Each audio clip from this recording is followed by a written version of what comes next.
Dear students, जैसा कि आप सभी को पता है आप लोगों का ये एग्जाम होने वाला है। ठीक है, VEVAE 1 का। और देखिए ये जो कोड है स्टूडेंट्स, बहुत ही मैं बताऊं ना, इसमें बहुत सारे बच्चे फंसते हैं। ये कोड कोई सिंपल कोड नहीं है। लगभग सभी स्टूडेंट्स को मिले हैं, जैसे कि फर्स्ट ईयर के BA BCom है ना, BSc, ये तीनों कोड जितने तीनों जो भी लिए हैं प्रोग्राम, जिससे जो भी लिए हैं, कॉमर्स वाले, आर्ट्स वाले, साइंस वाले, तीनों का ये आया है। और ये बहुत ही इम्पोर्टेंट कोड है भैया, इग्नू की तरफ से जो दिया गया, बहुत इम्पोर्टेंट है। और इनमें जो एग्जाम होता है ना, ओनली 50 मार्क्स का एग्जाम होता है। और इतने बच्चे फंसते हैं इसमें, इतने बच्चे फंसते हैं, बार बार स्टूडेंट्स से बैक होते हैं, बार बार फेल होते हैं, क्योंकि 50 नंबर का एग्जाम होता है, वो भी MCQ। क्या होता है? MCQ, है ना। मल्टीपल चॉइस क्वेश्चन आते हैं, जो कि ऑप्शन वाले होते हैं, जैसा कि आप लोग को यहाँ देखने के लिए मिल रहा है ऑप्शन वाले। बट होता क्या है, बच्चे सब जानते हो कितना, बच्चे सब कितना नंबर था? 5 नंबर, किसी का 6 नंबर, किसी का 10, 15, हाँ, 19, 17, एकदम बहुत कम कम नंबर लाते हैं और फेल हो जाते हैं। क्या हो जाते हैं? फेल हो जाते हैं। तो यहाँ पे 50 नंबर में भैया 20 नंबर भी लाना मुश्किल हो जाता है कई स्टूडेंट्स के लिए। अगर भैया 20वां नंबर नहीं लाएंगे 50 में से, तो आपको फेल कर दिया जाएगा, है ना। इसीलिए आपको कम से कम लाने के लिए कोशिश करना है, 19 प्लस ही नंबर लाने की कोशिश करना है, उससे कम नहीं आना चाहिए आपका, नहीं तो आपको फेल कर दिया जाएगा, है ना। बार बार आप फेल होंगे इसमें। तो इसीलिए आप अच्छा से पढ़िए।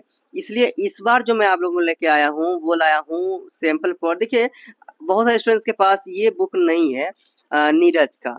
और ये बहुत अच्छा बुक होता है, इन्होंने बहुत अच्छी तरीके से इन्हें करवाया है।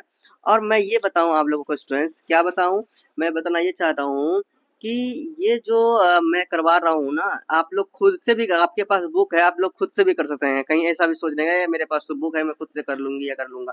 बट यहाँ बात क्या है, आपको सुनने से ना ज्यादा याद होगा। सुनते आपको सिर्फ कोशिश करना है सुनने का, क्वेश्चन सुनने, क्वेश्चन यहाँ साथ में मेरे साथ करते चलिए, मैं बोल रहा हूँ, आप लोग सुनिए, देखिए क्वेश्चन, देखिए आंसर देखिए, है ना। ये बोलते हुए, अगर सुनते हुए अगर आप क्या करते हैं, इसको तैयारी करते हैं, तो आपको ज्यादा याद होता है। आप सोचते होंगे मेरे पास तो बहुत सारा, मेरे पास तो है ही भाई, बुक से ही पढ़ लूंगा, चले जाऊंगा, याद एग्जाम दे दूंगा। लेकिन ऐसे नहीं, ऐसे सुन के जाइएगा ना, मजा आएगा। यहाँ पर ये जो सिंपल क्वेश्चन पेपर जो है, ये इसको यहाँ पर सैंपल पेपर दिया गया है, और चैप्टर वाइज इसमें से सही से कलेक्ट करके सेट किए गए हैं। चैप्टर वाइज सेलेक्ट किए गए हैं। पर्यावरण अध्ययन, इन्वायरमेंटल क्या है भाई, स्टडीज है। और ये अपने अनुसार चैप्टर वाइज सेट किए हैं, बहुत अच्छे तरीके से बनाए हैं। आपको ध्यान से सुनना है, आप हेडफोन का यूज कर लीजिए। एंड आप क्या कीजिए है, अगर आपके पास एयरपोर्ट्स है, एयरपोर्ट का यूज कीजिए। और एक बात मैं बता दूं आपको, ये वीडियो देखने से पहले करना क्या है, आप शांत में बैठिए, जहाँ कोई आपको डिस्टर्ब ना करे, बिल्कुल भी नहीं, बिल्कुल भी डिस्टर्ब ना करे। आराम से आप लोग दिल लगा के, मन लगा के, पूरा फोकस करके समझना है, वीडियो को देखना है, क्या कहना चाह रहे हैं, क्वेश्चन क्या है। चलिए, इसमें आंसर भी है, ऐसी बात नहीं सोचना कि भैया क्वेश्चन है और आंसर भी। लेकिन आपको करना क्या है, मैं जो क्वेश्चन पढ़ूंगा उन क्वेश्चन की तरफ ध्यान देना है, और जो इनमें से आप आंसर बोलूंगा, आंसर की तरफ ध्यान देना है। आपको ये कोशिश करना है कि ये दिमाग में मेरा रह जाए, दिमाग में मेरा छप जाए, कि दिमाग में ना कॉपी करते चलना है सभी को, एकदम अच्छा से कॉपी की, अब वहां से जाने नहीं कहीं, है ना। ऐसे करना है, इस तरह से आपका एग्जाम बहुत अच्छा जाएगा, आपका अच्छा प्रिपरेशन होगा। अब तक मैंने तीसरा चौथा वीडियो बना लिया है, मतलब तीसरा चौथा वीडियो है हमारा ये MCQ का। अब मैं नेक्स्ट वीडियो में आप लोगों को बुक रिवीजन भी करवा दूंगा, आपको कोई डाउट नहीं होगा, एग्जाम अच्छा जाएगा, कोई बच्चे फेल नहीं करेंगे।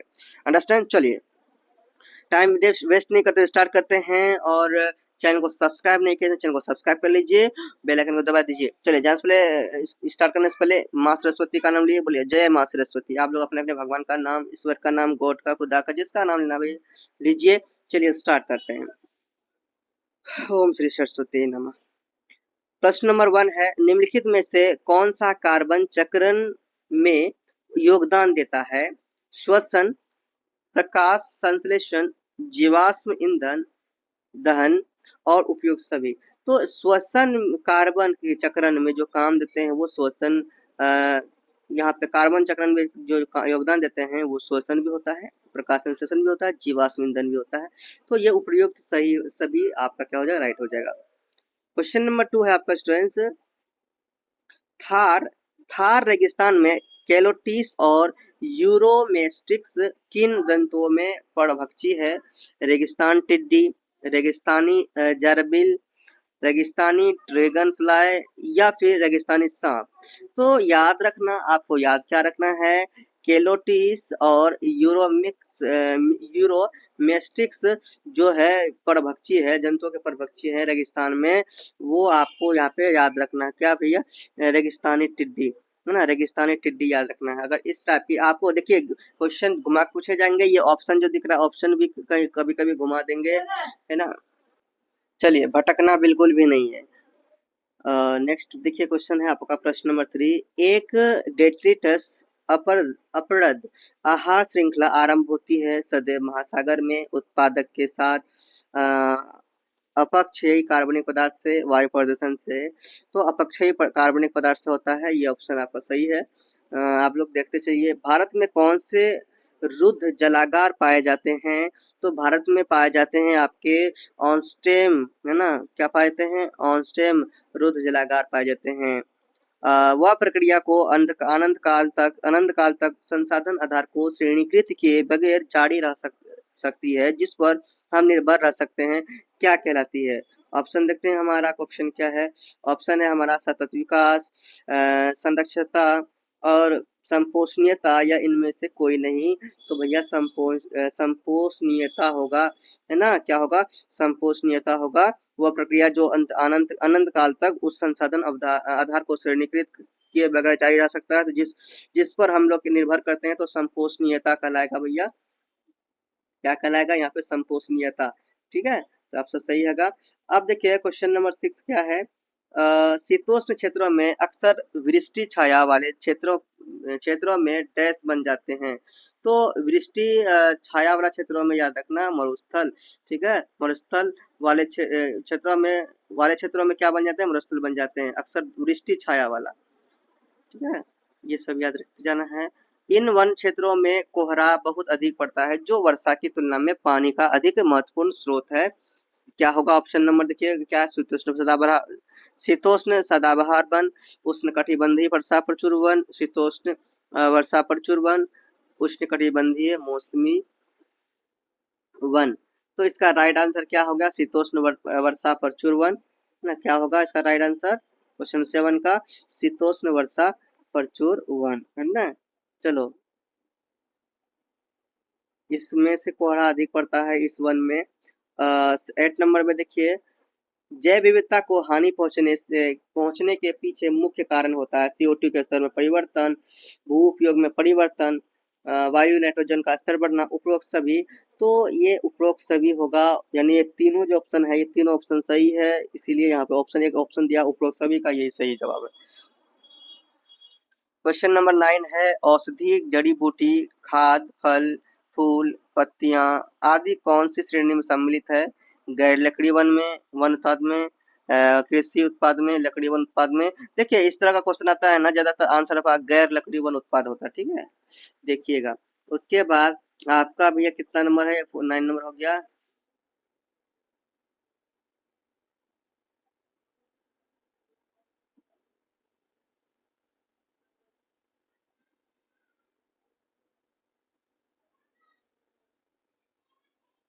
और आगे देखो ये 42 नंबर से लिया गया है, यहाँ पे जो इम्पोर्टेंट लगा ना उन्हीं को लिया गया है।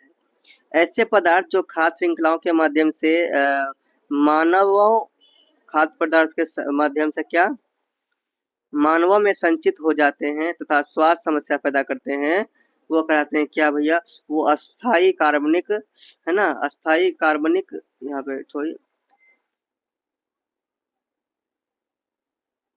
अस्थाई कार्बनिक प्रदूषक कहलाता है। ठीक है,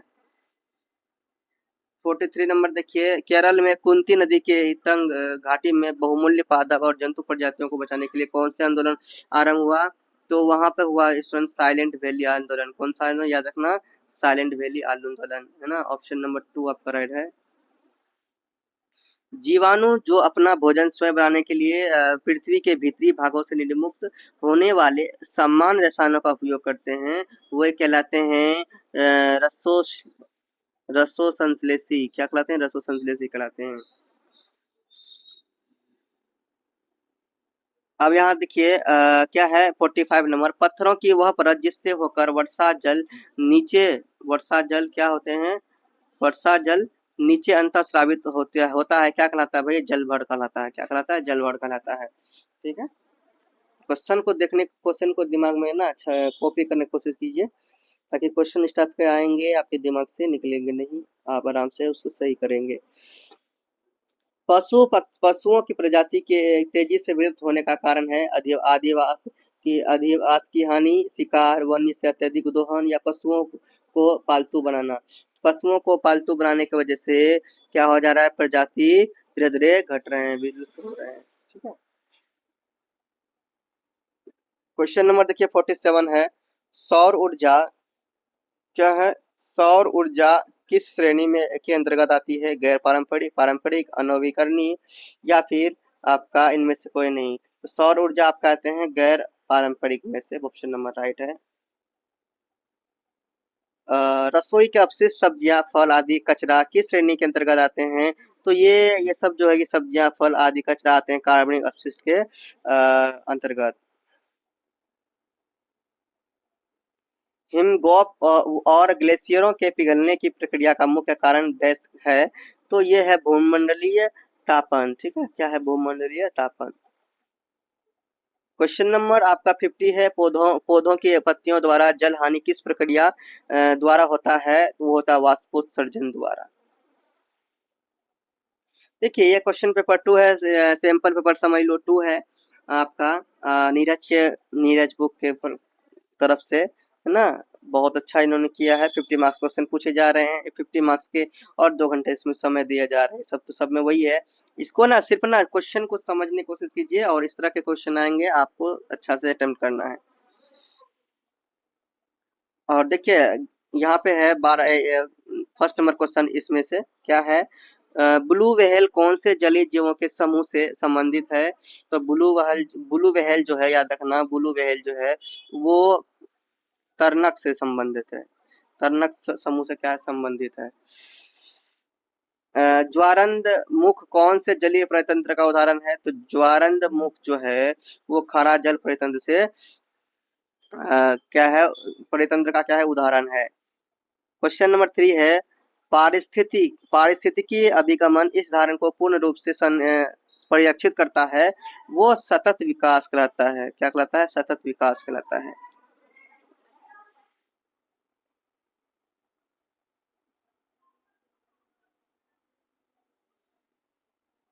क्वेश्चन नंबर आपका 4 है, क्वेश्चन नंबर आपका 4 है स्टूडेंट्स, जैविकी ऑक्सीजन मांग रासायनिक ऑक्सीजन मांग सर्वाधिक संभाव्य संख्या किस श्रेणी का प्रतिनिधित्व करते हैं, ऑप्शन नंबर 2 आपका राइट होगा, यहाँ पे जल गुणवत्ता मापक का, किसका, जल गुणवत्ता मापक का। निरंतर बढ़ती जनसंख्या के लिए हम किस शब्द का प्रयोग करते हैं, तो निरंतर बढ़ती जनसंख्या के लिए हम लोग प्रयोग करते हैं जनसंख्या विस्फोट, ना, जनसंख्या विस्फोट का प्रयोग, है ना, इसी शब्द का प्रयोग करते हैं। अब देखिए नेक्स्ट प्रश्न है, जीवाश्म ईंधनों से हमें किस प्रकार की ऊर्जा प्राप्त होती है, तो जीवाश्म ईंधनों से याद रखना परंपरागत ऊर्जा प्राप्त होती है। क्वेश्चन नंबर आपका क्या है, प्रश्न नंबर 7 है कि 1997 में जलवायु परिवर्तन पर सम्मेलन कहाँ हुआ था, तो 1997 में जलवायु परिवर्तन पर सम्मेलन हुआ था क्योटो में, कहाँ हुआ था, क्योटो जापान में। ठीक है,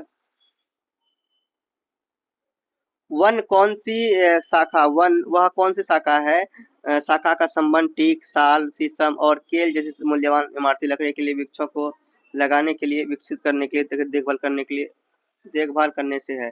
फिर से प्रश्न को पढ़ता हूँ, क्वेश्चन नंबर आपका यहाँ पे ऐड देखिए, वन की कौन सी शाखा संबंध टीक, साल, शीशम और केल जैसी, केले जैसी होगा, मूल्यवान इमारती लकड़ी के वृक्षों को लगाने, विकसित करने तथा देखभाल करने से है, तो वनवर्धन। ऐसे प्रश्न में आपको क्या लगाना है, वनवर्धन लगाना है। नेक्स्ट प्रश्न देखिए, जिस विषय के अंतर्गत मनुष्यों, क्वेश्चन नंबर आपका यहाँ पर 9 है, जिस विषय के अंतर्गत मनुष्यों के नैतिक संबंधों का और पर्यावरण तथा उसके गैर मानव घटकों के लिए के नैतिक स्तर का भी अध्ययन किया जाता है, वो कहलाता है क्या, वो कहलाता है स्टूडेंट्स आपका पर्यावरणीय नीति शास्त्र। क्या कहलाता है? पर्यावरणीय नीति शास्त्र कहलाता है, पर्यावरणीय नीति शास्त्र कहलाता है। चलो अब देखिए नेक्स्ट क्वेश्चन क्या है 10 नंबर। जब किसी प्रजाति की संख्या कम या उचित सुरक्षा प्राप्त न होकर होने पर उसके विलुप्त होने का खतरा बना रहता है तो वो कहलाता है क्या?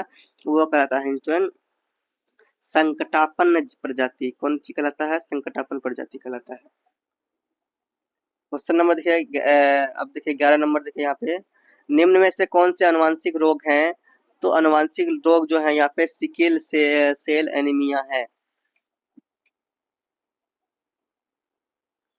क्वेश्चन नंबर देखिए 12 है, दार्शनिक लियोपोल्ड किस दर्शन से संबंधित है? तो दार्शनिक लियोपोल्ड जो है वो आपका है जैव केंद्रितवाद और पर्यावरण केंद्रितवाद से संबंधित। क्वेश्चन नंबर 13 है, स्टूडेंट्स आप लोग बोरिंग नहीं होइए, आप लोग ना क्वेश्चन को समझने की कोशिश कीजिए, क्वेश्चन क्या कह रहे हैं और उसका आंसर क्या है। और ये नहीं सोचिएगा आंसर यहाँ पर दिया हुआ तो सर बोल रहे हैं, भैया वो बात नहीं है, आपको समझने की कोशिश करना है, आंसर देखना है क्या है। आपको दिमाग में ये रखना है कि सर क्वेश्चन और आंसर बता रहे हैं, बस इससे समझ समझ के आपको समझ के बता रहे हैं, ठीक है, ताकि आपको याद रहे। क्वेश्चन नंबर 13 है, प्रदूषण गहन आर्थिक उत्पादन से पर्यावरण हितैषी प्रक्रियाओं की ओर संबंधित है तो वो है स्टूडेंट्स प्रौद्योगिकी परिवर्तन से। क्या? प्रौद्योगिकी परिवर्तन से। देखिए अभी देखो मैं अभी तो इसमें यूट्यूब में आया ही हूँ, मैं अभी सफल भी नहीं हुआ हूँ सही से, तो अब ये सोच लीजिए कि धीरे धीरे मेरा भी ग्रो होगा, धीरे धीरे मैं भी ग्रो करूंगा, मैं आप लोगों को अपने अनुसार सब चीज प्रोवाइड करूंगा, धीरे धीरे सब चीज हो जाएगा, मेरा बुक भी आ जाएगा अपने अनुसार। मैं बुक भी ये करवाऊंगा, जिसमें रिवीजन करवाना है उसके लिए अलग से बुक भी बनवाऊंगा, धीरे धीरे करूंगा, तब आप लोग सपोर्ट कीजिएगा तब ना, है ना। आप लोग मेरे साथ जुड़े रहिएगा, कहीं जाइएगा नहीं, ताकि मैं आप लोगों को सही से प्रिपरेशन करा पाऊँ। 14 नंबर में है देखिए उष्ण कटिबंधीय क्षेत्र में समुद्र तल के 27 डिग्री से अधिक गर्म होने पर होने वाली घटना कहलाती है वो कहलाती है चक्रवात कहलाती है। क्या कहलाती है? 27 डिग्री से अधिक गर्म जब होता है तब वहां पे जो जो घटना होती है उसे चक्रवात कहते हैं। ऐसे समझ समझ के। नेक्स्ट है आपका देखिए क्वेश्चन नंबर आपका 15, वन अपरूपण के क्या परिणाम है? तो वन अपरूपण के परिणाम क्या है? मृदा अपरदन, कार्बनिक यौगिकीकरण में न कमी, या जैव विविधता में कमी, या उपरोक्त सभी। तो वन अपरूपणता का कारण ये तीनों में से सभी है, इससे तीनों में से सभी है भैया, इसलिए उपरोक्त सभी आपका राइट आंसर होगा। सरकारी नीति के निर्देशात्मक सिद्धांतों के अंतर्गत यह किस अनुच्छेद में लिखा गया है? लिखा है कि राज्य का प्रयास होगा कि वह पर्यावरण की सुरक्षा करे एवं उसका सुधार करे तथा देश के वनों एवं वन्य जीव को सुरक्षा प्रदान करे। यह किस अनुच्छेद में लिखा गया है भैया? ये आपका 48 का ए में, अनुच्छेद 48 का ए में लिखा गया है, ठीक है, याद रखना। क्वेश्चन नंबर 17 है, कृषि जल का सबसे बड़ा डैश है? तो कृषि जल का सबसे बड़ा जो है वो है, कृषि जल का सबसे बड़ा क्या है? उपभोक्ता है। सही बात है। कृषि सबसे अधिक क्या करते हैं? जल को ये करते हैं, अगर उनको जल नहीं मिलेगा तो कभी भाई फसल उगा नहीं पाएंगे, वो जल के बिना वो फसल तो उगा ही नहीं पाएंगे, सब फसल बना नहीं पाएंगे नहीं, तो जल का सबसे ज्यादा भाई उपभोक्ता कृषि ही होते हैं।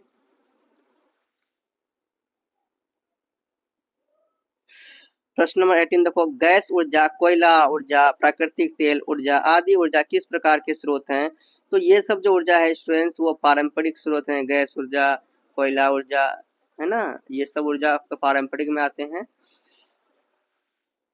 19 में है आपके श्वसनशील निलंबित कनिकीय पदार्थ का साधारण स्तर होता है। तो भैया ये क्वेश्चन कई बार पूछे भी गए हैं, इसका आंसर आपका होगा 60 माइक्रोग्राम प्रति क्यूबिक मीटर। क्वेश्चन नंबर आपका देखिए 20 है यहाँ पे, जल झीलों और नदियों के जल का मुख्य स्रोत है मीठा, खारा, वाहित या समुद्री। इसका जो कि राइट आंसर होगा वाहित। वाहित जल झीलों और नदियों के जल का मुख्य स्रोत है। क्वेश्चन नंबर आपका 21 है, प्रजातियों के चयनात्मक विनाश का आदर्श उदाहरण है। ये देखो इस क्वेश्चन को अलग अलग टाइप से पूछा जाता है, इसका राइट आंसर होता है यात्री कबूतर, ठीक है, ये सब चीज ध्यान रखिएगा।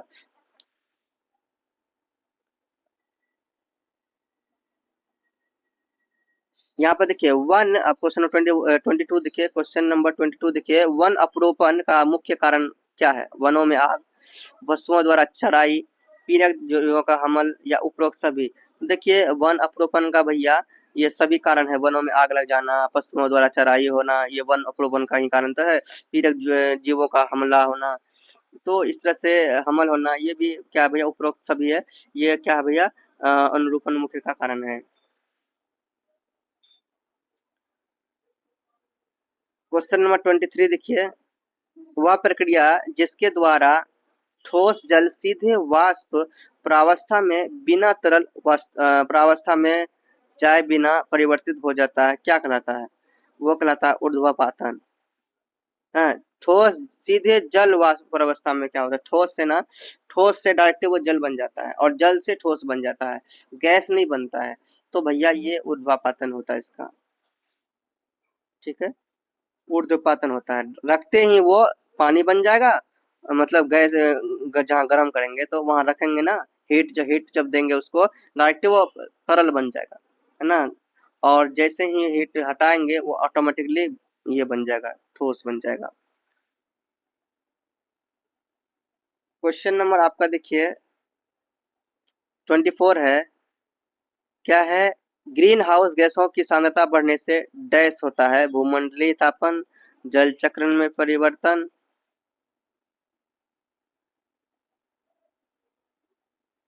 जलवायु के प्रतिरूपण में परिवर्तन या उपरोक्त सभी। तो ये सभी है, आप लोग इसे देख लीजिएगा। औद्योगिक अपशिष्टों के निस्तारण के लिए भारत में कौन सी विधि प्रचलित है? तो पहला है कि नगर के कचरे के साथ निस्तारण, खुले गड्ढों में जलाना, नदी के संस्तरों और तटों पर निस्तारण, उपरोक्त सभी। तो इसमें भी लगभग देखिए उपरोक्त सभी वाला आ रहे हैं। भारत में कौन सी विधि प्रचलित है?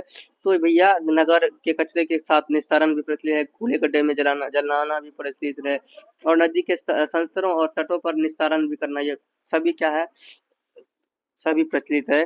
तो इसलिए उपरोक्त सभी हुआ यहाँ पे। 26 में है कि बायोगैस उत्पन्न में गोबर के पूरक पाए जाते हैं, अपशिष्ट पदार्थ, जलीय खरपतवार या प्राकृतिक गैस या मृदा। तो भैया ये जलीय खरपतवार, बायोगैस में जलीय खरपतवार पाए जाते हैं, इनके पूरक हैं।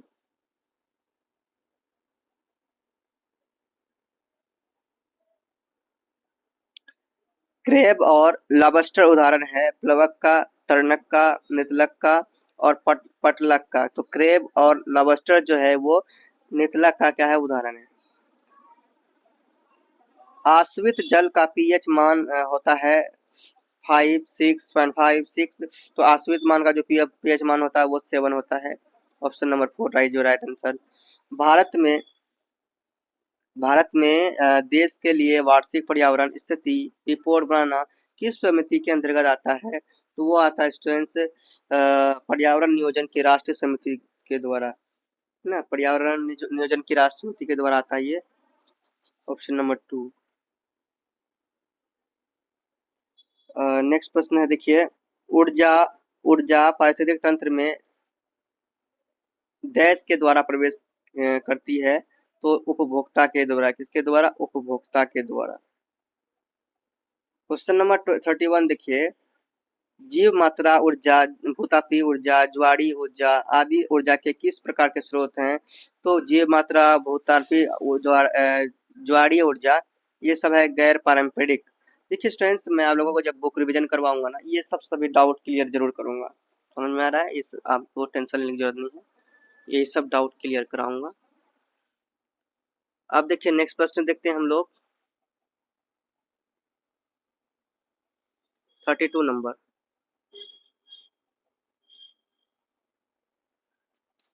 डैश का संबंध न्याय समिति और अधिकांश अधिकारों से है, डैश ये किसका संबंध भैया? ये दूसरा नंबर जो है पर्यावरणीय असमानता, पर्यावरणीय असमानता का संबंध। यहाँ पर देखिए पर्यावरणीय असमानता का संदेश, फिर से देखिए पर्यावरणीय असमानता का संबंध न्याय समिति और अधिकारों से है। नेक्स्ट है कि नेक्स्ट प्रश्न है आपका 33 नंबर, विविधता की मूलभूत मुद्रा है, ये क्या है? विविधता की मूलभूत मुद्दा क्या है? आनुवांशिक विविधता है। क्या है? आनुवांशिक विविधता। क्वेश्चन नंबर आपका देखिए, क्वेश्चन नंबर आपका 34 है। सबसे बड़ा पारिस्थितिक तंत्र है, सबसे बड़ा जो पारिस्थितिक जो तंत्र होता है स्टूडेंट्स, वो जीव मंडल होता है। ये ऐसे याद रख लेना। जब कच्चे माल के प्रसंस्करण को प्रसंस्करण द्वारा, जब कच्चे माल के प्रसंस्करण द्वारा उत्पाद बनता है, डैश तो डैश अपशिष्ट का उत्पादन होता है। प्रदूषण नियंत्रण, प्रक्रिया अभिमुख, या फिर संचालन अभिमुख, या ज्वलनशील अभिमुख। तो देखिए, जब भी कच्चे माल के प्रसंस्करण द्वारा उत्पाद बनता है तो भैया उसमें प्रक्रिया अभिमुख अपशिष्ट का उत्पादन होता है। ठीक है।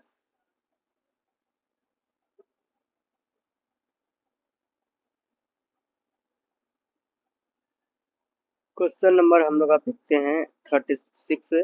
भूस्खलन, हिमस्खलन, भूकंप, रेत का गुब्बार, ज्वालामुखी फटना आदि आपदाओं को किस प्राकृतिक आपदा की श्रेणी में लिया गया है? वायुमंडलीय, जलीय, भौगोलिक और जैविक। तो देखिए इसे भौगोलिक में लिया गया है। भूस्खलन होना, हिमस्खलन, भूकंप, रेत, ये सब भैया भौगोलिक का कारण है ना। भौगोलिक क्या होता है भैया, ये सब अगर आप पढ़ना चाहते हैं तो एग्जाम के बाद में इन सभी बुक को, इन सभी सब्जेक्ट्स को क्लियर करूंगा। समझ में गया? ज्योग्राफी भी ध्यान दूंगा, ज्योग्राफी में भी। और 37 नंबर है, मानव पर्यावरण संबंधों के अध्ययन के संदर्भ में संभावनावाद का सिद्धांत किसने दिया? ल्यूसियन फेवरे ने, हरमन डेली ने, फ्रेडरिक रेजेल ने, या इनमें से कोई नहीं। तो ल्यूसिन फेवरे ने लिया, ये सही है। मानव पर्यावरण संबंधों के अध्ययन के संदर्भ में संभावनावाद का सिद्धांत लिया ल्यूसियन फेवरे ने। नेक्स्ट प्रश्न देखो क्या है। नेक्स्ट है स्टूडेंट्स आपका, संभावनावाद के अनुसार भौतिक पर्यावरण होता है निष्क्रिय ना। भौतिक पर्यावरण क्या होता है? निष्क्रिय होता है।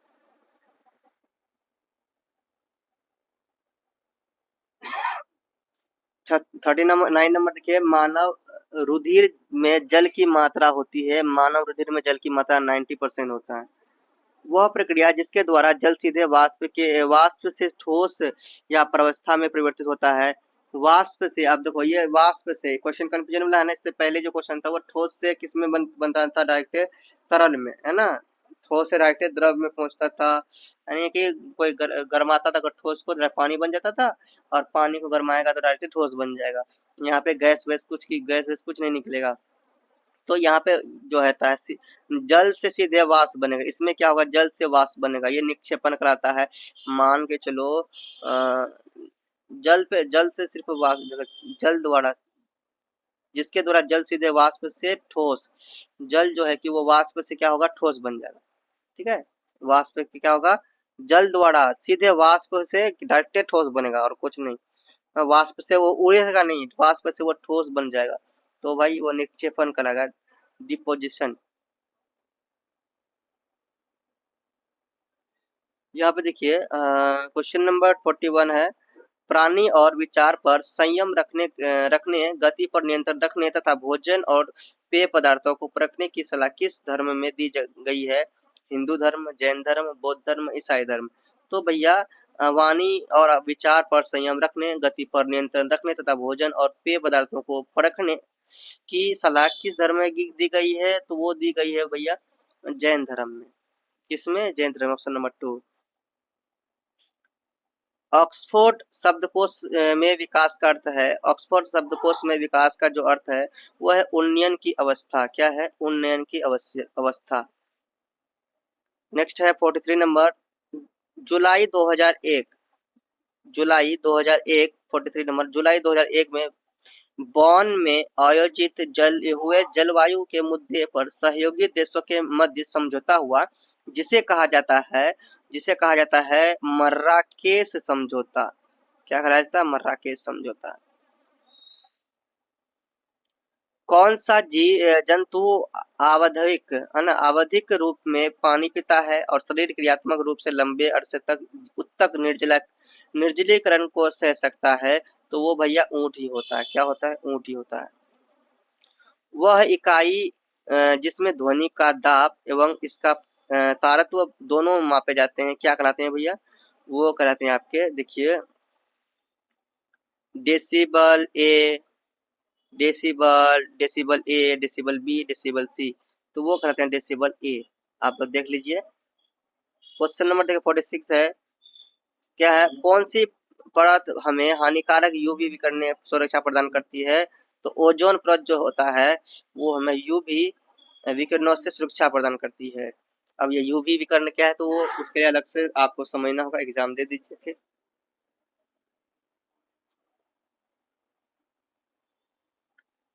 अब देखो नेक्स्ट है 47 नंबर, उष्णकटिबंधीय। उष्णकटिबंधीय उष्णकटिबंधीय सदाबहार वन क्षेत्रों का प्रतिनिधित्व भारत का कौन सा भौगोलिक क्षेत्र करता है? पार हिमालय क्षेत्र, दक्षिणी प्रायद्वीप, गंगा के मैदान या पश्चिमी घाट? तो वो आपके जो करते हैं उष्णकटिबंधीय सदाबहार वन में, वो जो करते हैं आपके 47 नंबर में, वो जो करते हैं आपके, हाँ सही है, पश्चिमी घाट ही सही है। ठीक है, पश्चिमी घाट भारत का कौन सा भौगोलिक क्षेत्र का करता है, या पश्चिमी घाट नहीं करता? सही है। चलो नेक्स्ट क्वेश्चन देखते हैं। मुझे डाउट हो रहा था थोड़ा सा ना, इसलिए रुक गए थे। डैश वन सुनामी के विरुद्ध प्राकृतिक सुरक्षा प्रदान करते हैं? उष्णकटिबंधीय वन, मैंग्रोव वन, डेल्टाई वन या शुष्क वनानी वन? तो ये मैंग्रोव वन। मैंग्रोव वन जो कि वन सुनामी के विरुद्ध प्राकृतिक सुरक्षा प्रदान करते हैं। जब भी सुनामी उनामी आते हैं, है ना, तो सुनामी उनामी के समय में ये खास करके ये जो वन होते हैं वो बहुत सुरक्षा प्रदान करते हैं वहाँ के लोगों को, जीव जंतुओं को। ठीक है, मैंग्रोव वन बहुत शक्तिशाली वन है। यहाँ जल्दी से बड़े बड़े सुनामी जल्दी नहीं आते हैं, सुनामी से भी बचाया जा सकता है वहाँ पे। ठीक है, चलो नेक्स्ट है 49। मांसभक्षी पोषी स्तर के किस चरण में सम्मिलित होते हैं? तो मांसभक्षी जो होते हैं स्टूडेंट्स, 32 नंबर है ना, मांसभक्षी जो होते हैं वो होते हैं पोषी स्तर, देखो मांसभक्षी भक्षी, पोषी स्तर 3, पोषी स्तर 4, पोषी स्तर 5। तो मांसभक्षी देखिए इनमें तो सभी में आते हैं ना, उपरोक्त सभी में लिया जाएगा। मैं आपको पोषी स्तर बताऊंगा, अभी बुक जब रिवीजन करवाऊंगा पोषी स्तर भी बताऊंगा। वन पृथ्वी पर उपलब्ध विशाल डैश संसाधन है? तो वन जो है कि पृथ्वी पर नवीकरणीय संसाधन है। वन क्या है? नवीकरणीय संसाधन। इस तरह से ये पूरा कंप्लीट हो गया है। ये सैंपल पेपर पूरा तरह से कंप्लीट हो चुका है। अब हम लोग देखते हैं नेक्स्ट सैंपल पेपर क्या है हमारा। नेक्स्ट है हमारा स्टूडेंट्स कुछ सैंपल पेपर 3 है। इसको भी हम लोग देख लेते हैं पूरा। ठीक है, पूरा देख लेते हैं। इससे देखिए मैंने 250 वो प्रीवियस ईयर क्वेश्चन का करवाया, अब मैं थोड़ा सैंपल पर भी कराता हूँ ये नीरज बुक का। कितना अच्छा ना, बहुत अच्छा तैयारी आप लोगों का हो जाएगा। और एक बार मैं आप लोगों का बुक रिवीजन भी करवाऊंगा भैया, बहुत जरूरी है वो सब करना। अंडरस्टैंड? चलिए,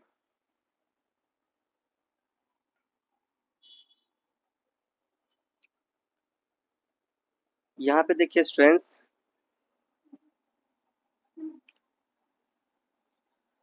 पहला प्रश्न क्या है? पहला प्रश्न है आपके, देखिए यहाँ पर देखने को मिल रहा है, शब्द पारिस्थितिक तंत्र डैश सर्वप्रथम किसने दिया? तो शब्द पारिस्थितिक तंत्र जो दिए वो प्रोफेसर आर्थर टेनसनेल ने दिए। ठीक है, एंड नेक्स्ट प्रश्न है, जल निकायों के सुपोषण से बच्चों में कौन सी बीमारी होती है? तो जल निकायों के सुपोषण में जो होती है नाइट्रोसोएनीमिया, नाइट्रोसोएनीमिया होती है। 4 नंबर।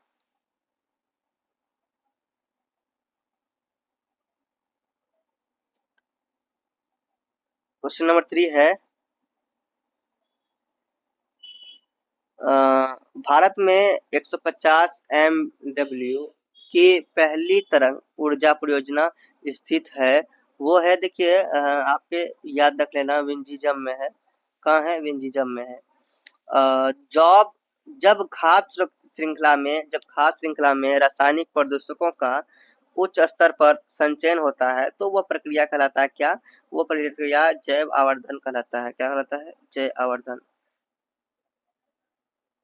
किस किस पर्यावरणविद ने सतत विकास को एक विरोधाभास के रूप में माना है? तो भैया सतत विकास को एक विरोधारूप में जो माना है वो हरमन डेली ने माना। किसने माना? हरमन डेली ने। हरमन डेली ने। 6 नंबर देखिए, क्वेश्चन देखते हैं।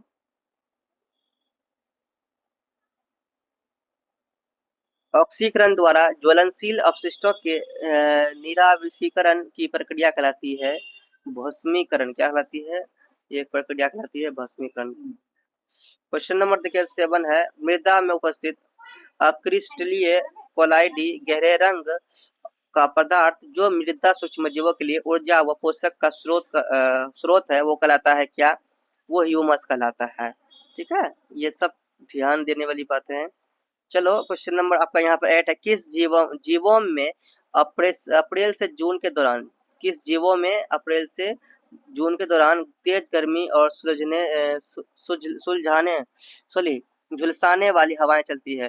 कह रहा किस जीवों में अप्रैल से जून के दौरान तेज गर्मी और झुलसाने वाली हवाएं चलती है? जिस जल शुष्कन क्रिया बहुत अधिक होती है। जिससे क्या होती है? जल शुष्कन क्रिया अधिक होती है। तो मरुस्थल जीवोम में, अच्छा सॉरी जीवोम था, जीवनी, मरुस्थल जीवोम में। देख लीजिए, जिस स्टूडेंट के पास बुक नहीं है उसके लिए तो बहुत हेल्पफुल हुआ होगा, ये बहुत हेल्पफुल हुआ होगा बहुत। 9 है क्वेश्चन नंबर, देखिए किस अधिनियम के अंतर्गत यह निर्धारित किया गया है कि बोर्डों का काम जल मल तथा औद्योगिक बहिर्प्रवाह विसर्जनों का नियंत्रण करना है? तो भैया वो है आपका जल अधिनियम। कौन सी? जल अधिनियम। नेक्स्ट प्रश्न देखते हैं, प्रश्न नंबर 10। वो है बहिस्थल संरक्षण में प्रयुक्त महत्वपूर्ण तकनीक कौन सी है? तो बंधक स्थिति में प्रजनन, कायी कोशिका में क्लेनिंग, कृत्रिम विदेशीचन या उपयोग सभी। यहाँ पे उपयोग सभी हैगा, आप लोग इसको देख लीजिएगा एक बार। क्वेश्चन नंबर आपका 11 है, क्षेत्र के शीर्ष उपभोक्ता ऊर्जा प्राप्त करने के लिए खाते हैं। तो क्षेत्र के शीर्ष उपभोक्ता ऊर्जा प्राप्त करने के लिए जो खाते हैं वो खाते हैं शाक भक्षियों को भी, मांस भक्षियों को भी, सर्वभक्षियों को भी, इसलिए उपरोक्त सभी होगा।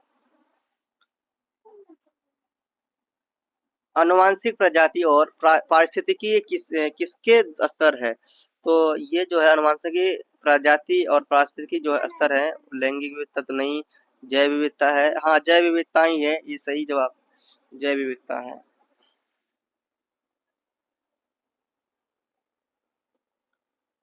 क्वेश्चन नंबर आपका देखिए 13 है, वन अपरूपन के परिणाम स्वरूप वायु में किस गैस का स्तर बढ़ता है?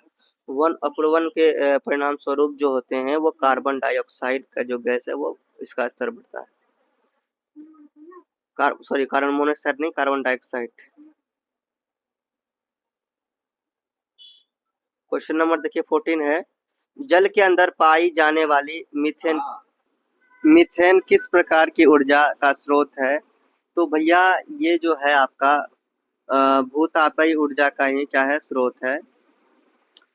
श्वसनशील निलंबित कणिकीय पदार्थ का आकार क्या है? तो श्वसन निलंबित कणिकीय पदार्थ का जो कि आकार है वो है स्टूडेंट्स आपका PM10। ठीक है, तो आप लोग आंसर पे फोकस नहीं कीजिए, आप लोग ऑप्शन पे फोकस कीजिए और इसका ऑप्शन यानी कि क्वेश्चन के अनुसार क्वेश्चन पे फोकस कीजिए, क्वेश्चन क्या रहे हैं। ठीक है, उसके बाद आंसर मैं जो टिक मारता हूँ उन पे फोकस कीजिए। ये नहीं कि यहाँ पे आंसर आपका है यहाँ पे और उसी को देख ले रहे हैं बस हो गया काम, नहीं। आप लोग क्वेश्चन सुनने पर फोकस कीजिए और जो ऑप्शन मैं मारता हूँ टिक उस पर फोकस कीजिए। फिर से कह रहा हूँ, क्वेश्चन नंबर आपका 16 है कि डैश पर्यावरण की तुलना में अपेक्षाकृत स्थिर होता है। देखो, आंतरिक पर्यावरण या बाह्य पर्यावरण और आंतरिक पर्यावरण की तुलना में अपेक्षाकृत स्थिर होता है। तो आंतरिक और बाह्य आपका यहाँ पर सही हो जाएगा, आंतरिक और बाह्य। यहाँ पे देखिए ऑप्शन नंबर 2 आपका राइट है।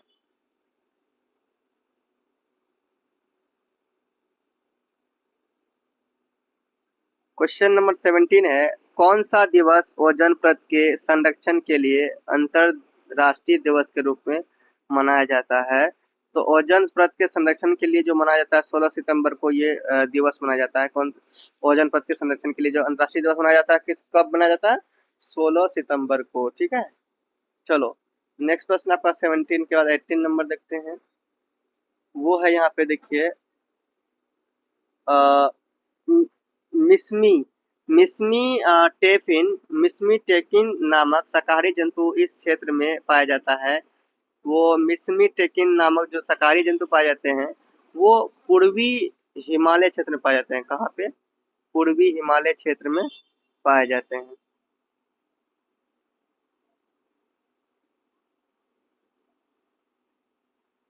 19 नंबर में है, 1985 में ओजोन परत की सुरक्षा पर समझौता कहाँ हुआ था? तो ये भैया वियना समझौता है, वियना में हुआ था ये, वियना में। कहाँ पे? वियना। क्वेश्चन नंबर 20 है, काफी काफी ज्यादा वर्षा वाले क्षेत्रों में जहां सर्दी और गर्मी के दिनों के ताप में भिन्नताओं में अधिक अंतर नहीं है, कौन से प्रकार के वन में पाए जाते हैं? तो भैया ये पाए जाते हैं आपके उपोष्णीय वर्षा प्रचुर वन में।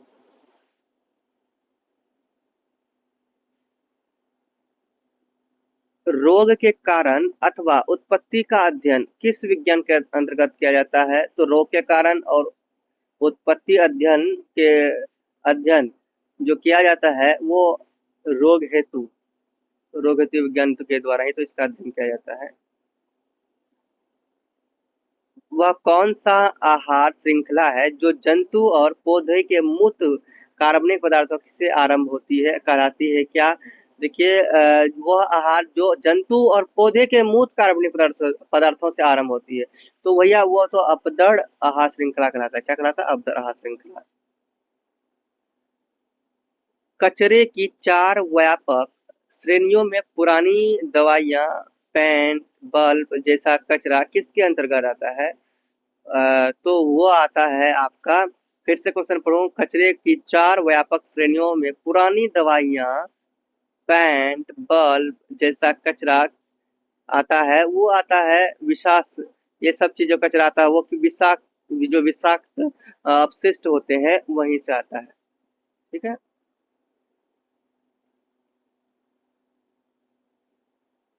24 नंबर, डैश का उद्देश्य ईंधन, चारे, फल, इमारती लकड़ी की आवश्यकता और अन्य आवश्यकताओं के को पूरा करना है। तो का उद्देश्य ईंधन, चारे। तो सामाजिक वानिकी का जो उद्देश्य है वो ईंधन, चारे, फल, इमारती लकड़ी की आवश्यकता और अन्य आवश्यकताओं को पूरा करना है। 25 नंबर देखते हैं,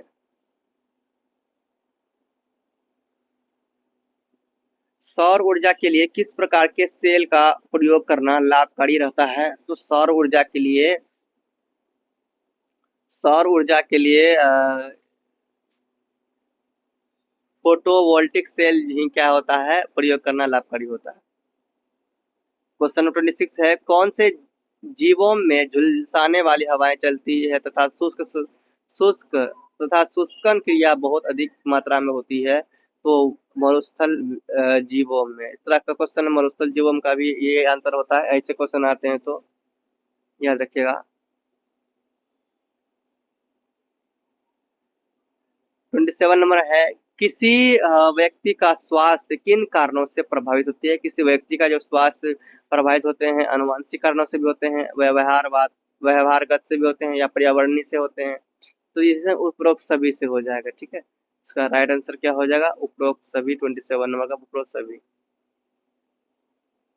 28 नंबर, जब ठंडी वायु के ऊपर उष्णतर वायु की अस्थायी परत बन जाती है तो कहलाता है जब ठंडी वायु के ऊपर उष्णता वायु की स्थायी परत बन जाता है, स्थायी परत जब बन जाता है ना, वो वायुमंडलीय उत्क्रमण कहलाता है। वो क्रिया क्या कहलाता है? वायुमंडलीय उत्करण उत्क्रमण। ठीक है।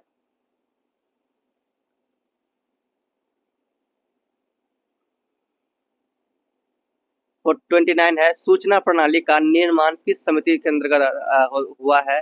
तो सूचना प्रणाली का निर्माण जो हुआ है वो हुआ पर्यावरण, वन और जलवायु परिवर्तन मंत्रालय द्वारा। फर्स्ट नंबर ही आपका राइट आंसर है।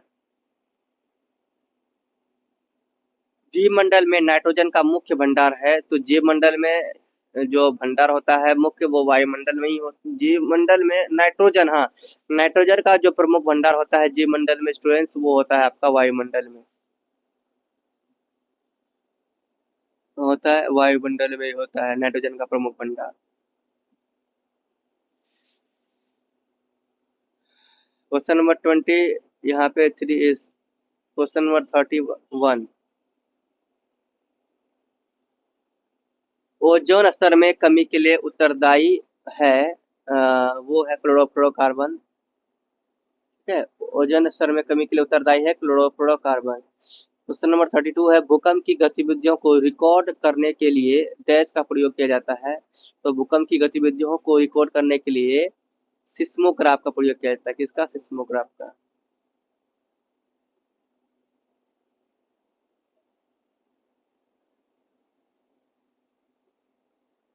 कौन से तत्व अवसादी चक्र के माध्यम से परिसंचरित होते हैं? तो अवसादी चक्र के माध्यम से परिसंचरित होते हैं, वो है आपके फास्फोरस, कैल्शियम, मैग्नीशियम, ये तीनों होते हैं। तो ये उपरोक्त सभी आप कराएंगे सर। ठीक है। 34 नंबर देखिए, भोपाल त्रासदी परिप्रेक्ष्य में यह अधिनियम बनाया गया था। फिर से पढ़ो, भोपाल त्रासदी के परिप्रेक्ष्य में यह अधिनियम बनाया गया था। तो भैया भोपाल त्रासदी के परिप्रेक्ष्य में जो बनाया गया था वो समान अधिनियम। कि कौन सा समान अधिनियम? Question number 4।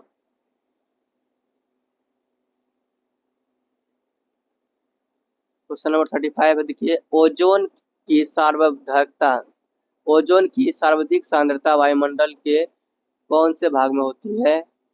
तो वो होते हैं आपके समताप मंडल में। किसमें? समताप मंडल में। 36 में देखिए, ये क्षेत्र अस्थायी रूप से या समय समय पर, यानी पानी से ढके रहने वाले क्षेत्र हैं। तो ये क्या कहलाते हैं? ये कहलाते हैं आपके आर्द्र भूमि। ऐसे जब भी होते हैं ना, वो आर्द्र भूमि कहलाते हैं।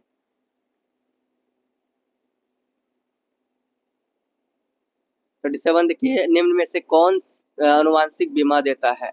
उत्तक संवर्धन, कायिक कोशिका कोलिनिक स्थापन, या बीज बैंक?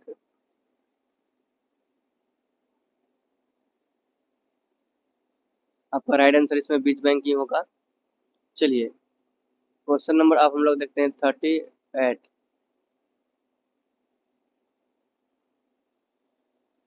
किस क्षेत्र में बिर्च और रोडोडेंड्रोस की वन्य और गुल्म वनस्पति पाई जाती है?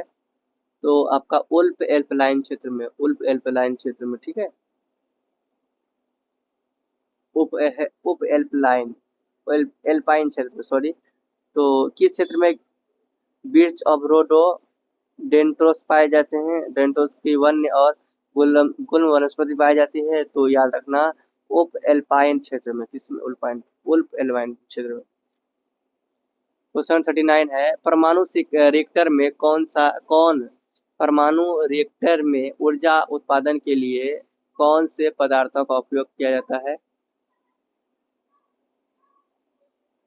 वो किया जाता है स्टूडेंट्स रेडियो धर्मी पदार्थ में। ठीक है।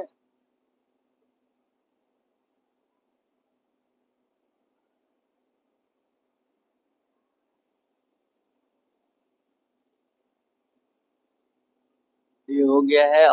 14 नंबर देखते हैं, वर्तमान पीढ़ी की आवश्यकता को भावी पीढ़ियों द्वारा अपनी निजी आवश्यकता को पूरा करने के लिए कोई समझौता किए बगैर पूरा करता है, वो डैश। क्या परिभाषा संबंधित है? किससे? देख लेते हैं। संपोषणीयता, सतत विकास है, संभावनावाद है, निश्चयवाद है। इसका राइट आंसर होगा क्या? सतत विकास। ठीक है, इसका वीडियो मैंने बना दिया है, आप वहां से समझिए, कोशिश कीजिए समझने का। वैसे भी मैं बुक भी समझाऊंगा। 41 देखिए, संकटदायी अपशिष्ट को गैर संकटदायी अपशिष्ट से अलग करने की विधि क्या क्या कहलाती है? तो संकटदायी अपशिष्ट को गैर संकटदायी अपशिष्ट से अलग करने की जो विधि कहलाती है वो पृथक्करण कहलाती है। क्या कहलाती है? पृथक्करण।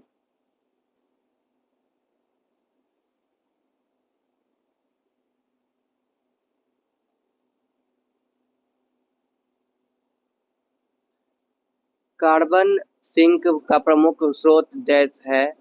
कार्बन सिंक का प्रमुख स्रोत वन है।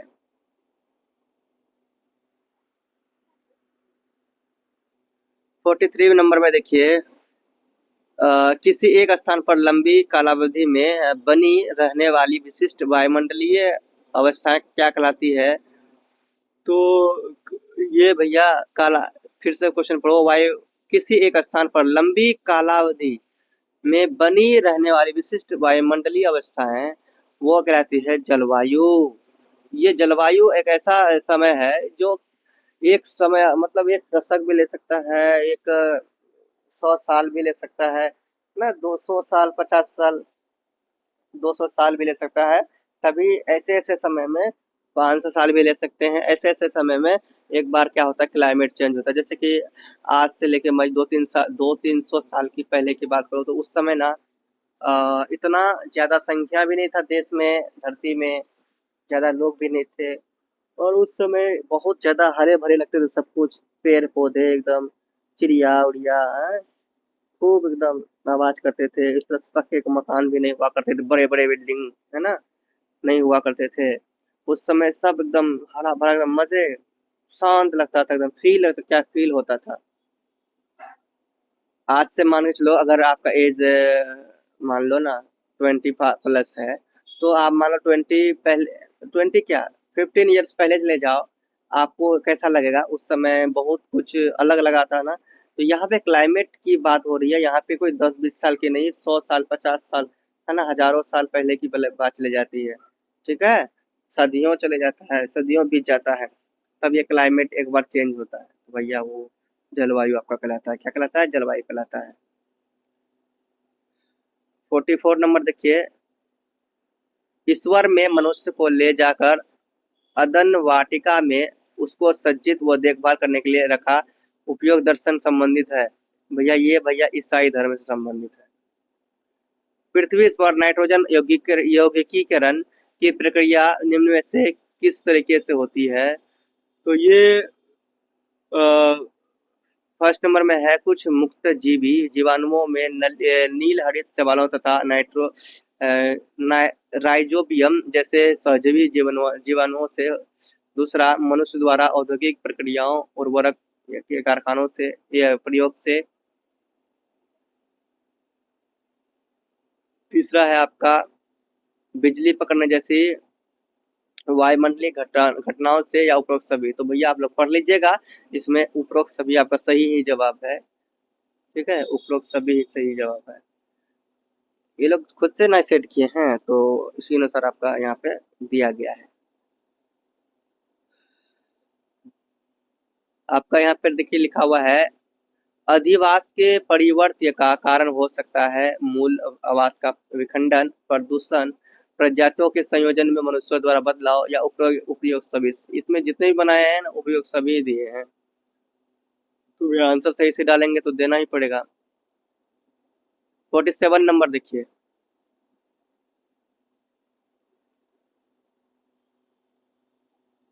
कृषि में रासायनिक उर्वरकों का अत्यधिक प्रयोग जल निकायों की डैश क्रिया को जन्म देता है। तो वो सुपोषण को जन्म देता है। ठीक है, पढ़ लीजिएगा सुपोषण को। क्वेश्चन नंबर देखिए, अब आपका 48, वन अपनी जैव मात्रा में किस गैस का यौगिकीकरण करते हैं? तो वह करते हैं आप कार्बन डाइऑक्साइड का। किसका? कार्बन डाइऑक्साइड का। भारत में कौन सा बायोम है? भारत में जो कि उष्णकटिबंधीय आर्द्र जंगल या उष्णकटिबंधीय पर्णपाती जंगल या आर्ग या गर्म रेगिस्तानी अर्ध जंगल, तो कौन सा बायोम है? इनमें से सभी आपके क्या है भैया? तीनों बायोम ही है। अब देखिए नेक्स्ट प्रश्न है आपका, लास्ट प्रश्न यहाँ पे, संपोषणीयता पर चर्चा बीते वर्षों में क्रमिक रूप से मानव आवश्यकताओं से हटकर लगभग अगोचर रूप में मानवाधिकारों पर चली गई। यह कथन डैश है? ल्यूसियन फेवरे, माइकल रेडक्लिफ, हरमन डेली या फ्रेडरिक रिसेल। तो इसका राइट आंसर क्या होगा? माइकल माइकल रेडक्लिफ हो जाएगा, ठीक है। इसका सही जवाब आपका ये राइट आंसर है। तो भैया माइकल रेडक्लिफ आपका हो जाएगा। इस तरह से क्या हो गया, ये पूरा आपका खत्म हो चुका है। जो भी इम्पोर्टेंट करवाना था ये हो गया पूरा। आप लोगों ने बहुत अच्छा समय दिया, उसके लिए बहुत बहुत शुक्रिया।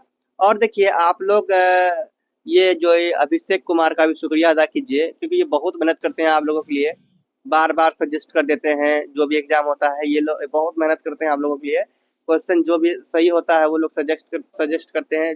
जब हमें लगता है कि हाँ, हमें दिखाते हैं कि सर आप एक बार ना सुना देंगे ना, एक बार वीडियो बना देंगे ना, मुझे समझ में आ जाएगा। खुद से ना पढ़ने का मन नहीं करता है, इसीलिए थोड़ा वीडियो बना दीजिएगा सर, उसको मैं देखूंगा, समझ में आ जाएगा। और फ्रेंड सबको भी हेल्प हो जाएगा इसी बहाने। तो इसीलिए प्लीज सर आप बना दीजिए, बहुत रिक्वेस्ट करते हैं। आप लोग देख सकते हैं यहाँ पे स्क्रीनशॉट। तो इस तरह से इनका भी आप लोग शुक्रिया अदा कीजिए, कमेंट में इनको थैंक्स जरूर बोलिए, अलग से मेंशन करके इनका नाम को। एंड चलिए बहुत बहुत शुक्रिया, आप लोग बहुत देर तक बने रहे।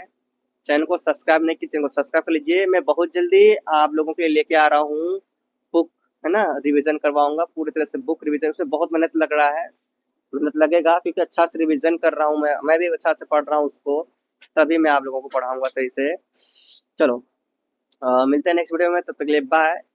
जाने से पहले मैं एक बार और बता दूं, टेलीग्राम में आपको पीडीएफ मिलेगा, ये वाला जो पीडीएफ आपको दिख रहा है टेलीग्राम में मिलेगा। पासवर्ड भी आपको देखिए वही पासवर्ड है जो पासवर्ड हम लोग लगा रहे थे पहले, अभी कुछ दिन पहले, कुछ दिन का आज से ही जो मैं पीडीएफ अपलोड कर रहा हूँ जो लगा रहे हैं ना, वही आपको लगाना है, ठीक है। चलो या फिर इंस्टा में आप लोग न्यू हो, आप अगर आप न्यू हो स्टूडेंट्स, तो इंस्टा में अभी तक नहीं मिले हैं आप टेलीग्राम से डाउनलोड कीजिए, इंस्टा में मुझसे मिलिए, क्योंकि पासवर्ड तो इंस्टा में ही मैं देता हूँ। फिर आप लोग कमेंट करते हैं सर पासवर्ड कहाँ मिलेगा? इंस्टा में मिलेगा आपको पासवर्ड। आइए चलिए मिलते हैं नेक्स्ट वीडियो तक, बाय। जाने से पहले बोलो स्टूडेंट्स, प्रेम से रहो, प्रेम से पढ़ो, प्रेम से बोलो।